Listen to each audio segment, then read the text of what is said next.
What are the problems with Kislev in Total Warhammer, and what can the developers do to fix it? That's what this video is going to be about. So there are two things that are coming into Total Warhammer in the middle of this month and maybe into next month. The first is the campaign AI beta update. We don't know when that's going to happen. It might be part of the 6.1 update, but some of their wording means that it might come out later. But the 6.1 update, which has some very large Kislev changes, is coming in the middle of this month. Now this video is going to be two parts. If you've already seen this dev blog and read about it and talked about it, I'm going to be talking a little bit about this just to familiarize people with some changes coming in, but there's also a lot of problems with the Kislev faction that I want to talk about specifically in the game, and I'm going to do that after this. I'm going to make a lot of declarative statements here, things that normally whenever I try to make a statement, I try to like show you guys why I have that opinion, but for this time you guys are just gonna have to believe me, and then once I go in game I'm gonna show exactly why all these things are true, and you'll go, oh, I get it, and it'll be really, really obvious, trust me. So the campaign AI beta update, I play a lot of Kislev, like a lot. I make a meme of it to do Kislev legendary runs like a couple of times per year. It's funny, but it stopped really being that funny. That's because the campaign AI beta now spams, well, they always spammed a lot of armies, but now with this beta update, they spam lots of armies and send it at you. Kislev has serious issues dealing with lots of army spam. If you actually want to start dealing with them, you spam the hell out of one unit, no other units, and the battles end up becoming really tedious, lame, and not that fun. Now, they were always like that, but particularly with these changes, the battles maintained being that way for a very long time. The Kislev as a faction just really never ends up being fun, and it's a serious problem. So what are they doing in this patch 6.1 dev blog? Kislev is very underpowered as a faction. I know a lot of people don't really like talking about this game in a balanced perspective, but particularly with this campaign AI beta update, the strength of your faction really does matter. For example, Tomb Kings on that beta were really unfun, because only having one army when multiple AIs could declare on you and send 3-4 armies in, sure, you could cheese ambush. Sure, you could kind of, you know, hit and run and attack, but it just wasn't fun, and that's fundamentally the thing. The balance of this game has always been a huge issue. Well, not always been a huge issue, but it's definitely been a huge issue in like the last 5-6 years probably. The game is like going on a decade old, right? But you know, like halfway through the point, the balance issues have started to become massive, and Kislev is very underpowered.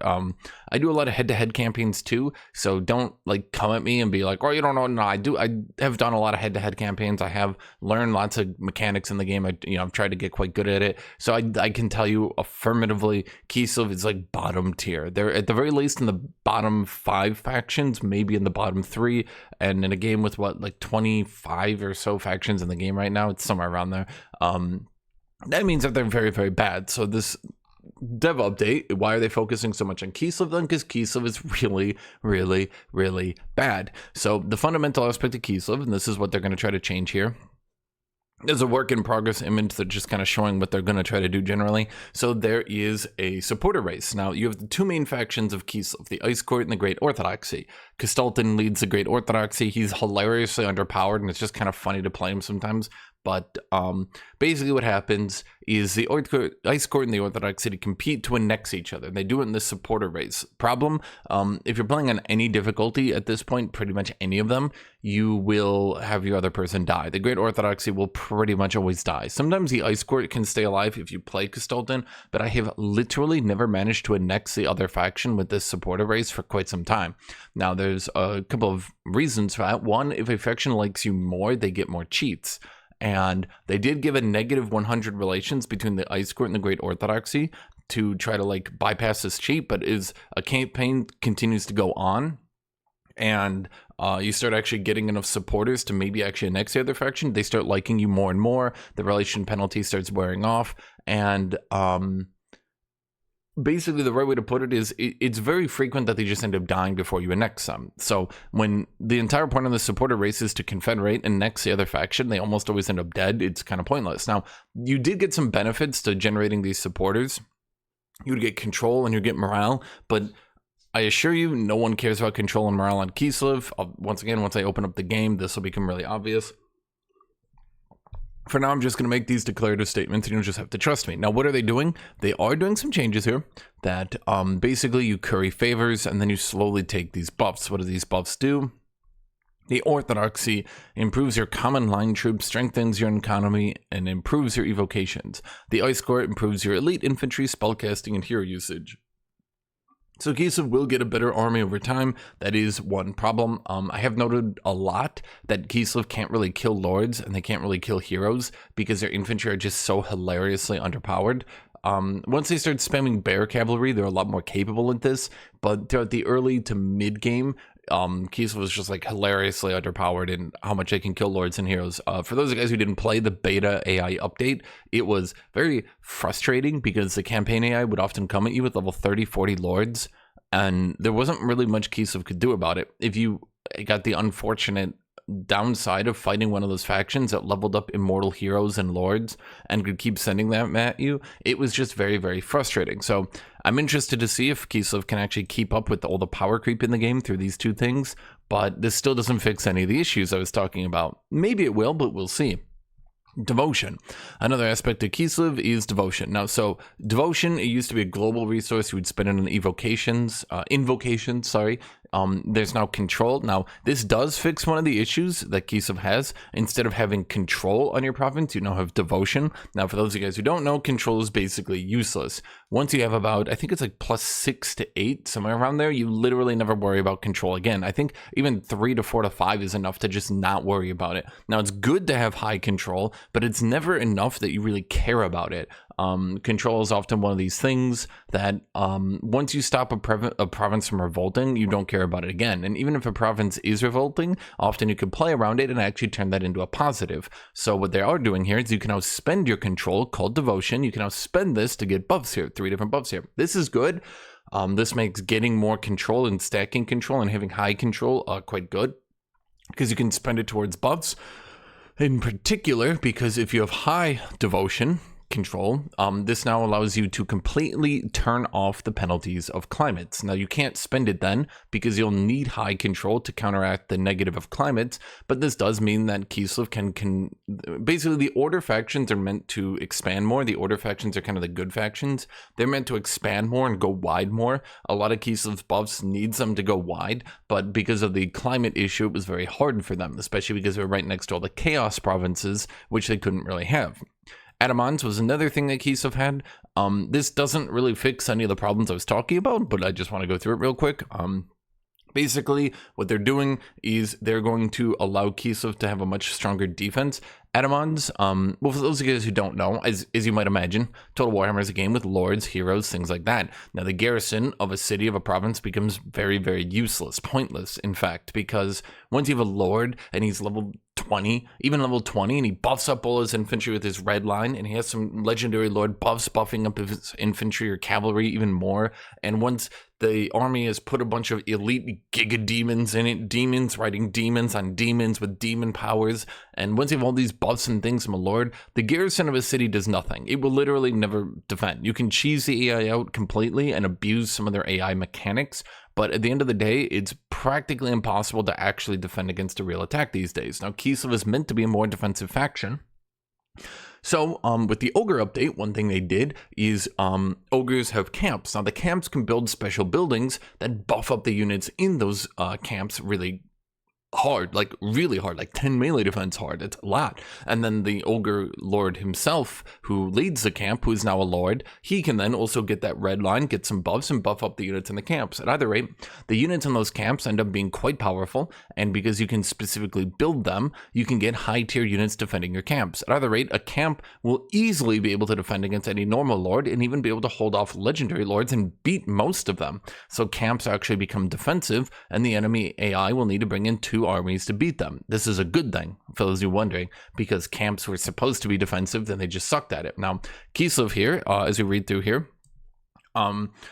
there's going to, I very much assume as Total War continues, there's going to be a lot more of this kind of stuff, a lot more factions getting lords that can go into a garrison, or maybe buildings that buff the garrison units a lot, because right now defending in Total War is basically impossible. Now, that's because when Total War 3 launched, they made defending very easy, and it sucked, and everybody hated it, and it just made the game a slog, because you weren't really fighting the enemy units, you were fighting the stupid towers the AI and the player would just spam towers and then try to hide in a corner with all their defenders so the towers would kill the enemy units. Now, they want the players and the AI to actually fight you with their units, so it's an actual battle. They don't just want it being towers, so how are they going to do that? Well, I assume we're going to see, once again, I assume we're going to see a lot more of this from a lot more factions. But for now, Kislev will be the second faction that can get a lord defending some of their land. Not all their land, but it's every 2 provinces, I believe, you get an Ataman.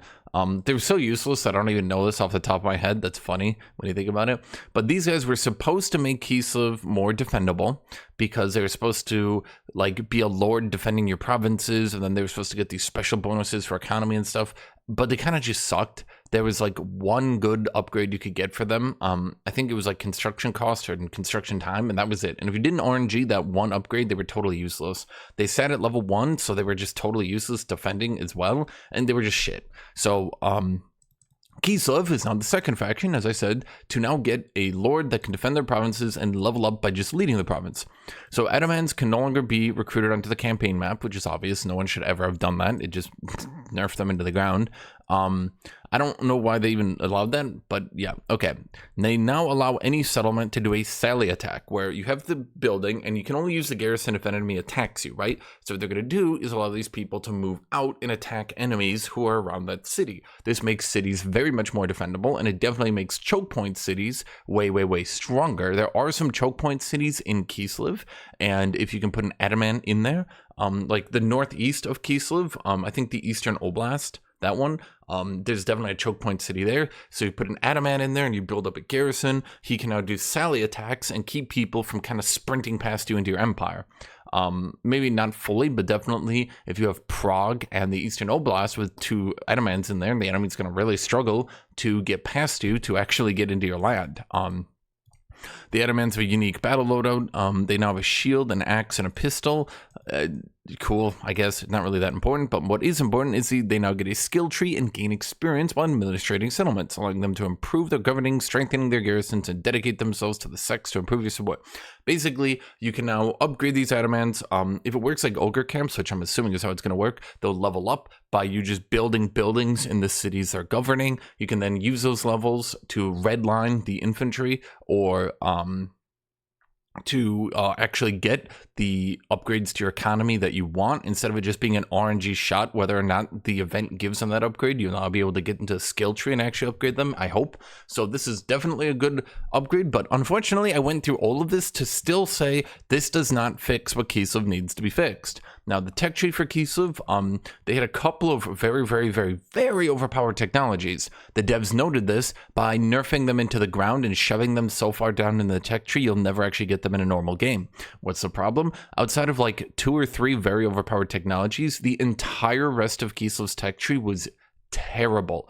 Absolutely terrible. In addition to that, other tech trees, like Korn, Cathay, have gotten so many upgrades that these tech trees, while not as good as the completely overpowered Kislev technologies, are now significantly stronger overall. Obviously, the weak man here is Greenskins, who got their tech tree nerfed into the ground, and I will continue to complain about it for the entire rest of my life, because why did they nerf the Greenskin tree into the ground? I hate playing Greenskins now. It's not even fun. Oh my god. But once again, this doesn't really solve any of the issues. It might solve the issues if there's very overpowered technologies. Personally, here's actually a little neat pick I have. I wish they would stop giving the player armor from technology until they fixed armor. Armor is an issue where it's very, very, very, very good in auto-resolve, to the point where if you stack armor, you'll never actually have to play out a battle because you'll win every auto-resolve, but then it doesn't actually do much in battles because like half the units in the game now have armor pen. So I wish they would stop giving armor from technologies or buffs or anything like that until they actually fix some stuff. And that's it. So then why does none of this stuff actually fix the issues? Well, let's go into it. I'm just going to launch up right here and let's see what some of the problems are with Kislev. And again, it will be very obvious very, very quickly. I assure you this will be very obvious as to why none of these things actually fix the core issues with Kislev. So obviously first, let's talk about the control and morale. why does Kislev not care about control and morale? Well, that should be pretty obvious. The most popular Kislev faction is Tsarina Katerin, who had +6 control, effectively making control absolutely useless, and all Kislev units, despite getting so many buffs to morale from technology, campaign buffs, lord buffs, all this stuff, Kislev, it's like you would get morale from lord buffs, from technology buffs, from campaign buffs, from more campaign buffs, from trait buffs, all this stuff, but why? Kislev is already, every time a Kislev unit breaks and their morale actually will matter, every time they actually should be retreating, they go unbreakable for 25 seconds. This unbreakable is so strong that most Kislev units will fight to the death. They will never retreat, they'll just fight until they die. Morale really does not do anything for Kislev, and so many of the buffs to morale that they give from technology and all that stuff, so many of those buffs affect morale, which is pointless. It doesn't do anything. Kislev has more morale than they'll ever need. Now, sure, they could change Tsarina Katerin to not have control anymore, and they could change her so that, well, again, she just doesn't have control, so control is worth more. But unless they do that, control just doesn't matter. Now, it will matter because of the new devotion change, I do agree, but, you know, that's like the one issue they're solving. The one issue they're solving is control doesn't really matter for Kislev because everyone plays Katerin, who's blatantly the strongest, and she doesn't have control issues. For the other people, they might have control issues, but the only other person with the Orthodox race was Kislev, and Kislevin's kind of a meme because of how hilariously underpowered he is. So him not having control wasn't really that big a deal. It was just kind of, I don't know, it was just kind of funny. I don't know another way to put it. Yeah, so let's talk about the current supporter race right now. So you can see you do actually get buffs on the track here. So here we get speed, more leadership, and control. All the way at the end, we get lots of control and leadership and speed. Now, the speed is good. The in-battle speed is kind of okay, but that control and leadership was not nearly good enough. In addition, diplomatic relations with Kislev is really funny because all the Kislev factions in the game are dead by like this. Here's the Kislev factions. There's one up here. This guy's gonna die to Mulder. There's one over here. He's gonna die to the combo Mulder Azazel hit. There's one in the east. He's gonna die to Chaos, and that's literally it. By like turn 20, there might not be a single Kislev faction left on the entire map. So then let's talk about what they're not doing to fix Kislev. What are they not doing to fix Kislev? Let's show it right here. These are the main big cities of Kislev. Let's look at the Kislev roster really quick here.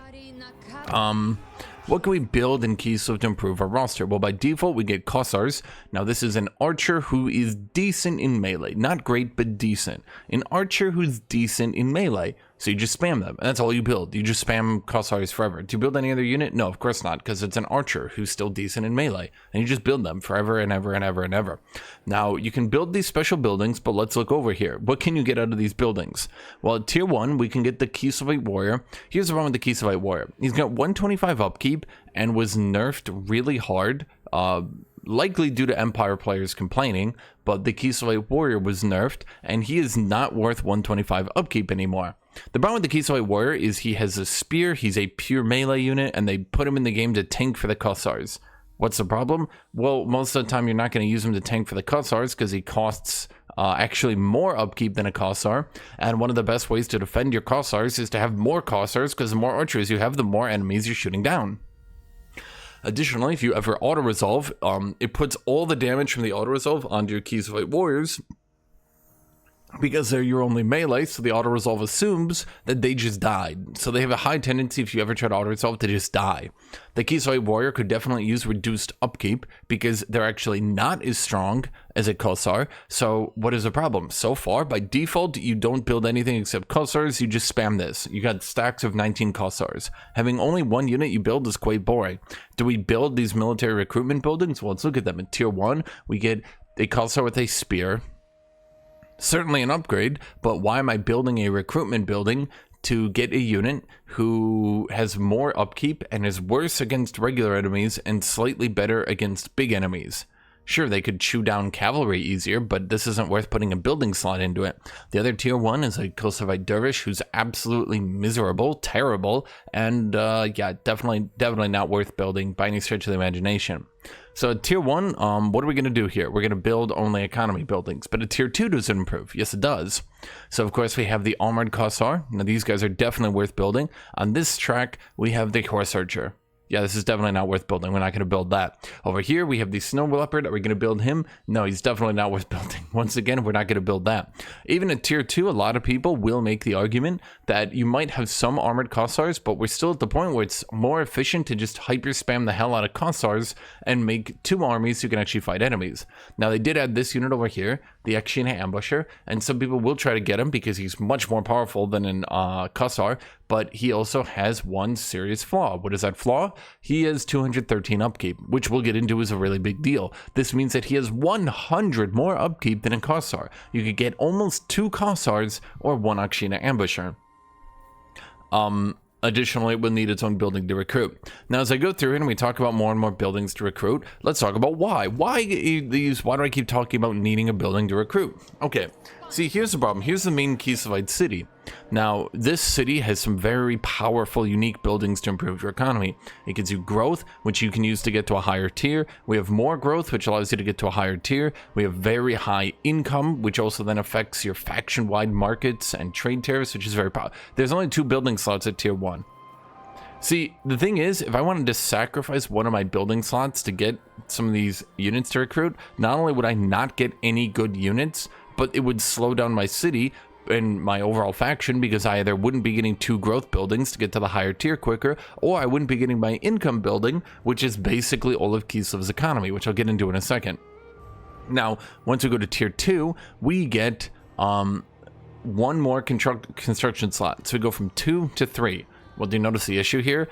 Those 3 are going to be this one, and this one. At tier 2, we're not going to be using our main province to get to armored Kossars. We're not going to be doing that. Why are we not going to be doing that? Because taking an entire building slot to get to this unit is a very poor use of our resources. Definitely not a good use of our time. Definitely not very good. Okay, we want these main cities to be getting to tier 3 to get to these actually more interesting units. We definitely want them to be building up to set ourselves up for a strong mid to late game.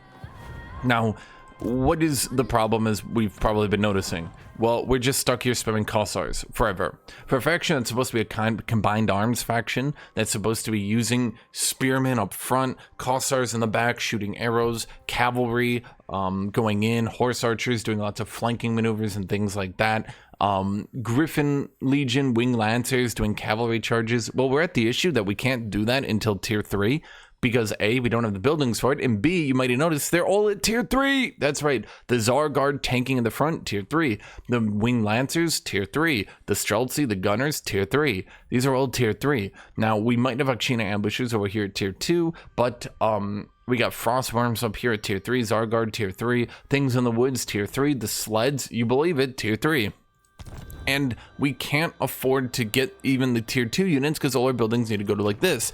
Even if we start looking at the normal settlements like this one, we run into the same exact problem. Now let's talk about Kislev's economy. Why then would we not go with the Akshina Ambusher building? Well, first off, let's look at these regular buildings. So regular recruitment buildings do nothing. We get no money. We get absolutely nothing. You could understand why this might be a little bit of a problem. Now, the basic military building that recruits Tsar Guard and Griffin Legion, this one does give you recruit rank for Kislevite dervishes, horse archers, wing lancers, Griffin Legion, the warbear riders. So that's kind of good, right? The building that gives you Griffin Legion gives you +2 recruit rank. Here's the problem. And I'm just going to go into this repeatedly. Here's a repeating problem with Kislev. All these units are way too high tier.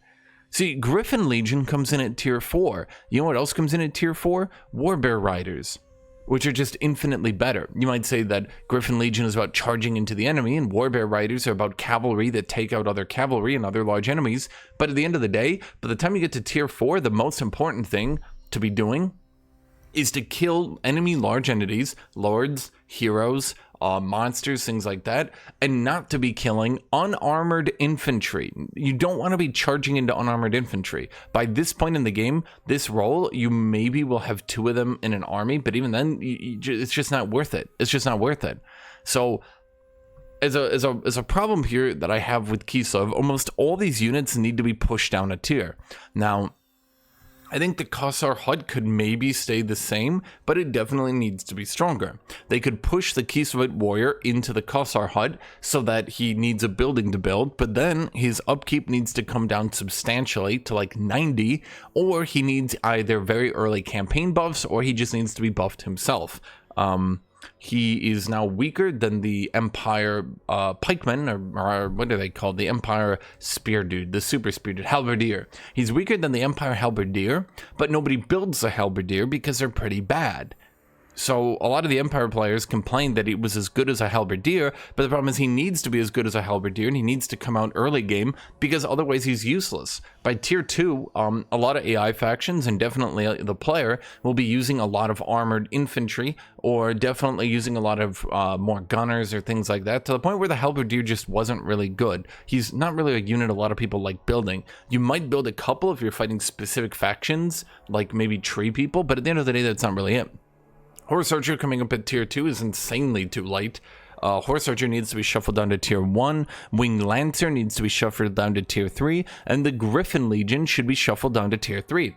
Additionally, you might notice over here that these buildings give you income to try to offset how, like, this is kind of, Kislev can't really be using building slots for stuff like this.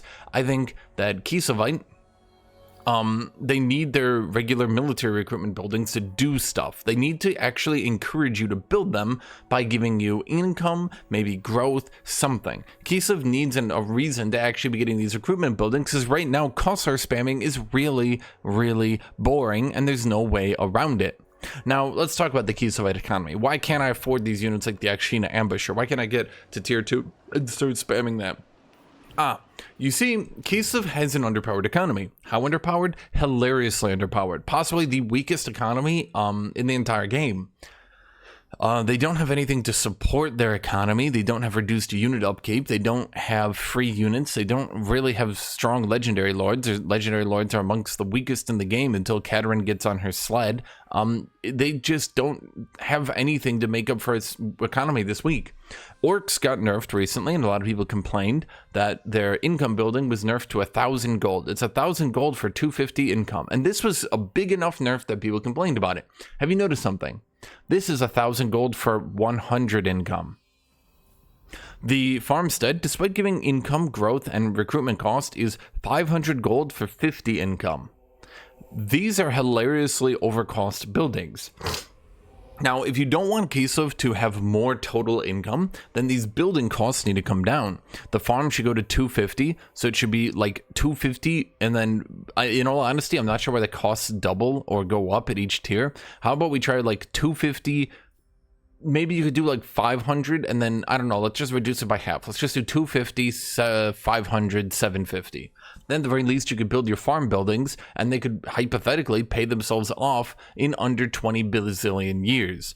These buildings over here, these income buildings, definitely need to come down in cost. Even if you don't want to give Kislev a stronger economy, they need to come down in cost to like 500. I would argue, in all honesty, how about we just try reducing these all the way down to 250?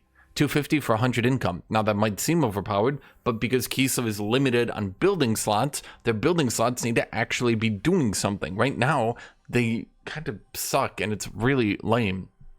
Now, I do assure you that Kislev does need these buffs. It's really lame.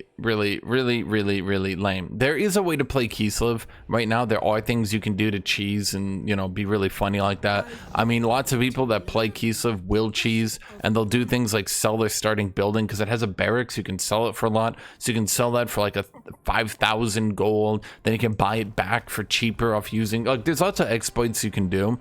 But I guess my my response to people saying, oh, well, you can play Kislev, oh, you can do funny stuff. I mean, of course, right? Like, you can go to Empire, and because you have vision on Empire, you can, you know, join some of their wars with funny stuff and get thousands of gold for joining wars that you'll never actually participate in. Like, these are typical exploits. I'm gonna call it exploits. Like, you can do this. Every faction can do this, but Kislev can also do this, and you can kind of bypass your shitty economy. But Kislev is the only faction right now that like has to do this to even start playing through the game. It's just super cheesy. It's not really interesting. Now you can play every single battle with 19 Kossars corner camping every single battle, sitting in the back, being really cheesy, range spamming. You can do that, but it's really, really lame and it's boring. They just need to make this faction more interesting to play. This faction should be more than sitting 19 Kossars in the back until like turn 40, in which case you can finally start bringing out Warbear Riders. It's kind of lame that you just go Kossar spam, then Warbear Riders. Like, there's no in between. That's all you do. Kossar spam, Warbear Riders. Ever building these buildings to actually get unit recruitment onto these units is bad. And it's bad because you're using building slots on units that you'll have to get to tier 3 before you could even get them starting to do anything. It's really bad. So Kislev, here's what I would suggest to the developers. Some actual ways to get around this issue and make Kislev more playable. Number one, the Kislev major cities, Prague, Kislev, and Arengrad, they should have their building slots increased. Instead of 10 building slots, they should be 12. Why should it be 12? 2 more building slots at the first tier would allow you to get all 3 of these buildings, the 3 important ones to actually set up your game for scaling, and then you could choose to actually try to go with a recruitment building. Now, in addition to that, I would push most of these units down a tier of recruitment. The Kislev warrior, I think, should definitely go into the Kossar hut, and then he should get buffed to be way, way stronger, so he's actually worth building instead of just going with the 19 Kossar spam. In addition to that, I would push the Horse Archer down to tier 1, I'd push the Wing Lancer down to tier 2, and I'd push the Griffin Legion down to tier 3.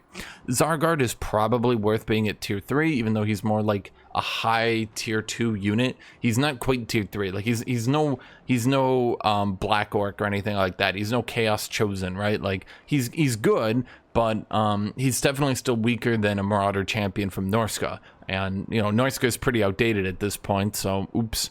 Streltsy probably a pretty solid tier 3 unit, but even then, I mean, let's be real right now, when we're looking at dwarves, getting their units, their tier 3 units, their gunners, the dwarf gunpowder units have moved down to tier 2. In all honesty, we could delete this building line entirely here.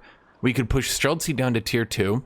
We could put Armored Kossars down here. We could put the Zargard over into the tier 3 of this building. We could push these units down a tier, and then we could put the Griffin Legion in this building. So instead of needing 2 building slots and then deleting this one to build this one weirdly in the middle of the game, we just have these 2 building slots entirely. That would be a significant improvement. And by the way, for those of you guys who might be complaining, oh, 12 building slots, like, you also need to remember Kislev is balanced heavily on their main cities, and the problem is all these main cities have all these unique buildings. So I need 1, 2, 3, 4 building slots to get to my unique cities. Then I would need 3 building slots just to get my growth and income. That only leaves me 2 building slots to do anything interesting with.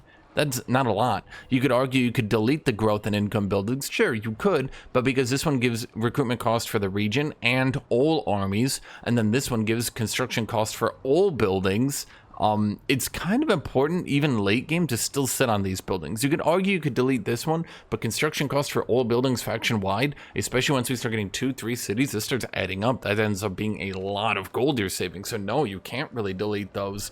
Definitely can't delete the income building either, because that's a lot of income, right? And then we definitely can't delete, well, sorry, we can't even afford to get this building to get the devotion generation because, well, we just don't have the building slots to do all this. We just don't. And this brings me to one last issue. There's a problem with Kislev, and this gets really boring, where, unfortunately, and this is a big issue, there are just not enough Kislev units to have 6 red lines. Actually, they only have 5. Oh, they do have 5. Okay, so it's not even enough for 5, though. Definitely, some factions have 6. And they just, like, oh my god, have you guys ever played Cathay? They have 6 red lines. Now, red lines are how you buff your units. Cathay is 6, and it's way too many. Even Kislev at 5 is way too many. So we start here with firing drills, which gives melee defense and reload time. Now, there is one problem for that. What is that problem? We give melee defense and reload time and no melee attack. Why is that an issue? Do you notice this Kislevite warrior here doesn't have a gun or any ranged weapon at all? See, all the other characters do, but not even the Watchman in the Night. So the problem here is a lot of people don't even notice that the Kislevite warrior isn't even weaker than the Empire Halberdier. He is significantly weaker than the Empire Halberdier, because once you get this Redline, which you will have by level 4, because redlining your infantry is the most powerful thing you can do on basically any character in this game. Once you do redline your warriors, the Empire Halberdier will get 6 attack, 6 defense. The Kislevite warrior will only get 6 defense. What a joke. Terrible. Absolutely. This needs to be changed to give melee attack as well. They might say it would be overpowered to get melee attack, melee defense, and reload time reduction for all your units. My counterpoint is Kislev is supposed to be a hybrid faction. These units, these Kulsars, aren't supposed to be getting outscaled and then no longer even being good in melee. You're paying premium upkeep for a unit that's not even as good as other ranged units because they're good in melee. But then because their redline doesn't make them as good as other melee, they end up being quite bad in melee. Right at the beginning of the game, if you have no buffs, nothing, a Kulsar will definitely not beat an Empire Swordsman, but they can at the very least damage them. Once you redline both sides, that 6 melee attack advantage actually does start mattering a lot. And this just needs to be rectified, in my opinion. Right here, firing drills, definitely melee attack, melee defense. That'll make the Kislevite warriors better, maybe even worth building. And that'll help also Watchmen in the Night and things like that. At any rate, one of these red lines needs to be deleted. Now, let's just look at this. Skilled Craftsman. This entire red line buffs ammunition and armor of war sleds and the 1 artillery you have. This I would struggle to ever recommend getting this. This would be ridiculous. Creatures of the Night, this one could be good, but you're noticing all these different things here, and what do you see here? Yes, that's right. All these things right here that you're getting, these are actually all for Ostianka, even though these buffs are quite good. Melee attack and weapon strength, this is a pretty good red line, right? But what is it buffing that I can play as normal Kislev? Well, I'm buffing my Frostworm, which could be good, my Incarnate Elemental Beasts, my Things in the Wood, my Elemental Bear, and my Snow Leopard. Problem here is most of these units are trying to do one role, being anti-large or being tanks. This does not help the Elemental Bear tank. The Elemental Bear is very much supposed to be a tank unit, which is weird because he has no melee defense, but that's why nobody builds him, by the way. It doesn't help him tank. Now, it does help these units, but you'd have to be building a very specific playstyle to redline your Things in the Woods. Snow Leopard is terrible. These other units are only for Ostianka. You could argue that you could get it for your Frostworm. I do believe they fixed Frostworm, and it's a pretty effective anti-large unit. But if we're trying to go for an anti-large unit, right at tier 4, we're going to have the Warbear Riders. And, actually, that's right. Warbear Riders aren't even buffed. Oh, God. Where are... Warbear Riders here? No, Warbear Riders are here. No, I was wrong. This was... Okay, no, sorry. I got it wrong. This is a useless one. Relentless Charges. This one is actually good. My bad, I got that mixed up. Yeah, I should have known when I saw its buff and it was actually good. Okay, so this one's good. The melee attack and weapon strength, I did say that's good. This actually, no, I was totally wrong. This one's good. So when you actually do play Kislev, by the way, what you'll typically do is buff firing drills. Then you might buff, you might get Best on the Court to buff your Zargard. But if you're just doing a Streltsy Warbear Rider, you're going to go firing drills and you're going to go Relentless Charges. Now, why is that? It's really obvious when you actually stop to notice it. Or sorry, not Relentless. I'm getting it all mixed in my head. Firing drills and Creatures of the Land. Firing drills because it buffs your early game Kulsars, and then it buffs your mid game Streltsy. Mid to late game Streltsy. Streltsy are pretty much always good. Akshina Ambushes if you're going with that as well. And then, of course, Creatures of the Land, because it buffs your mid-game Frostworms into your late-game Warbear Riders. If we look at Relentless Chargers, the Cavalry, Kislev is supposed to be a cavalry faction, but let's look at these bonuses. Speed 12% is decent, but speed tends to be one of those things that's very good to have, but not great for buffs, especially because cavalry tend to fight other cavalry. So cavalry that are getting speed isn't really that great because, I mean, they're just, most of the time cavalry just slams into cavalry, and that's the best way to use them. That's why the Warbear Riders are quite good, right? But speed 12%, charge bonus 18%. Now, if that was a flat 18, this would be quite good. But no, it's speed 12%, charge bonus 18%. To really put into words how bad that charge bonus is, that effectively on Griffin Legion, one of the hardest charge units in the entire game, is only about 12 to 13 charge. That's really not that much. So at the end of the day, Relentless Charges, you're not going to get it because this charge bonus is only 18%, which makes it like, what is that, like 7 to 8 charge on a Kislev Dervish. So that's not nearly good enough. That's not going to make a Kislev Dervish worth building, and they're a pretty bad unit overall, so that's not going to be good. And then by the time you get to the Winged Lancers and the Griffin Legion, remember Griffin Legion's at the same tier of the it's at the same tier of the goddamn the bear.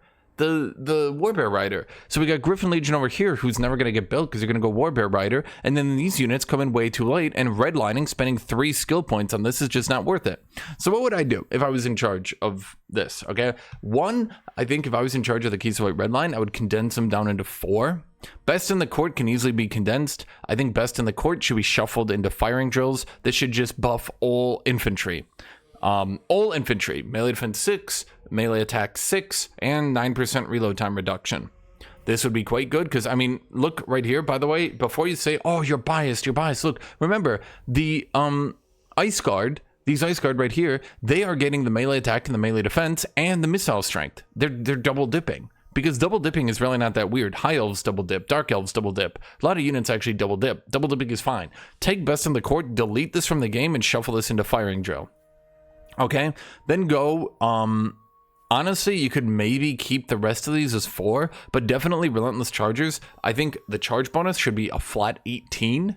The speed should probably be changed to something else. Although speed is very Kislevite, it's just not that good. How about we try charge bonus 18 and melee attack 6? That would make these pretty good, and that would even allow you to maybe even buff your Kislev Dervish so that you might actually want to build them. If you shuffle down the Winged Lancer down a tier, that would allow the Winged Lancer to have enough melee attack and charge bonus that if these were shuffled down to tier 2, these units would also be worth using. I think Relentless Charger should definitely be buffed a bit. You could also maybe shuffle the missile strength to 12%. That would literally only affect the Horse Archer, but considering how underpowered the Horse Archer right now, that could probably use a buff. So if we had Best in the Court shuffled over here to the left, this would encourage people to do more than just spam Streltsy and Warbear Riders, because they would have a choice for how many different units they could buff. Alternatively, I think a big deal here is Skilled Craftsman. Maybe you could shuffle Best of the Court and Skilled Craftsman in together, call it Best of the Court, and include in the sleds. This would give the sleds melee attack, melee defense, and weapon strength.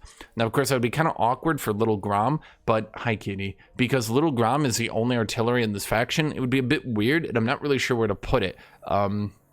It's just weird. It's just, this is way too few units. This is way too few units. You need to shuffle these into 4 categories. I don't know how you're going to do it, but it definitely needs to be shuffled into 4 different categories. Maybe you could put war sleds into creatures of the land and argue that, well, they're a war sled, so they're led by bears, so they're creatures of the land. I don't know. I'm just spitballing here. So I think that's going to be the end of this video then. I'm just trying to say here, Kislev right now is way too much Kosar spamming, and the devs aren't really doing anything to fix it, and it just ends up being boring. Every Kislev campaign, you do 19 Kosars, 2 armies of complete Kosars, 3 armies of complete Kosars. You get to the mid game, you start spamming Warbear Riders, and that's it. That's the run. It's boring. It's not interesting. It's a very boring campaign. So more building slots here. Buff their economy so they can actually afford to do anything and their building slots aren't ridiculously expensive, and then figure out a way, again, even something as simple as allowing the Redline firing drills to get melee attack, that will improve the Kislev Warrior to the point where, you know, you might actually consider building them one day. Right now, I don't think people notice just how far behind Kislev Warriors are. They are really far behind. Now, I didn't mention technology because they're completely redoing technology, so I'm not even going to bother on that. But that's what I think Kislev needs to be a more interesting faction. They need the ability to use more units than just spamming the hell out of Kosars. A lot of their faction is just spamming the hell out of Kosars. It's boring. So if you made it through this entire video, this entire rant about Kislev, thank you guys. This is a very autistic, nerdy rant. So thank you guys. Thank you for watching. Thank you for being here. Thank you, everybody. Have a great rest of your day.